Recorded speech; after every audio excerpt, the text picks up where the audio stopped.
এই লড়াইটা আমাদের সংবিধান বাঁচানোর লড়াই, এই লড়াইটা আমাদের সংবিধানকে রক্ষা করার লড়াই। এই লড়াই হিন্দু, মুসলমান, খ্রিস্ট, জৈন সারা ভারতবর্ষের আদিবাসী দলিত মানুষের অধিকার রক্ষার লড়াই।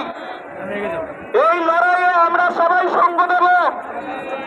কেউ কোনরূপ প্রভোকেশনে পা দেবেন না, কেউ কোনরূপ কোন প্রভোকেশনে পা দেবেন না, কেউ কোন পার্টির গাইডলাইনের বাইরে কোনো কথা বলবেন না।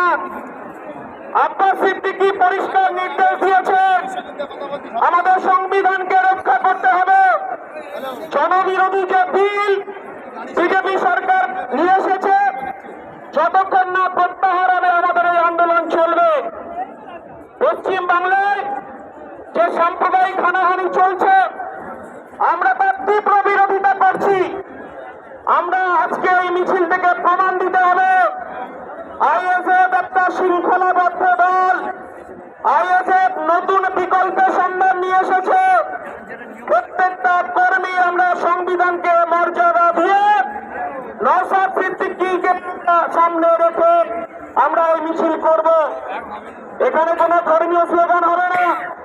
আমার পার্টির সংবিধানের যে আমাদের পার্টির সংবিধান যে স্লোগান দিয়েছে, সংবিধানকে রক্ষা করতে হবে।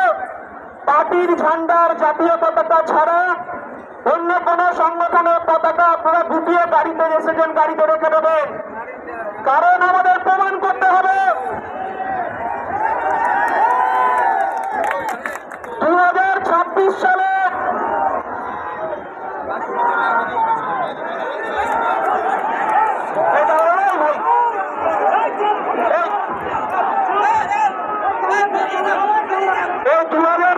সালে এই শোনো ভাই, এই ভাই নওশাদ সিদ্দিকী আসবে, আমাদের মিছিল শুরু হবে ভাই।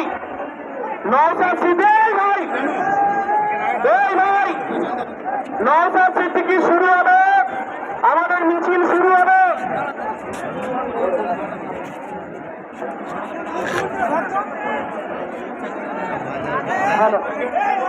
এই কেন চক্রান্ত পা দেবেন না, বারবার বলছি, কেউ চক্রান্তে পা দেবেন না। আমরা সবাই শৃঙ্খলাবদ্ধভাবে চলবে ভাই। এই ভাই আমরা সবাই স্বেচ্ছাসেবক ভলেন্টিয়ার, আমরা সবাই স্বেচ্ছাসেবক ভলেন্টিয়ার ভাই।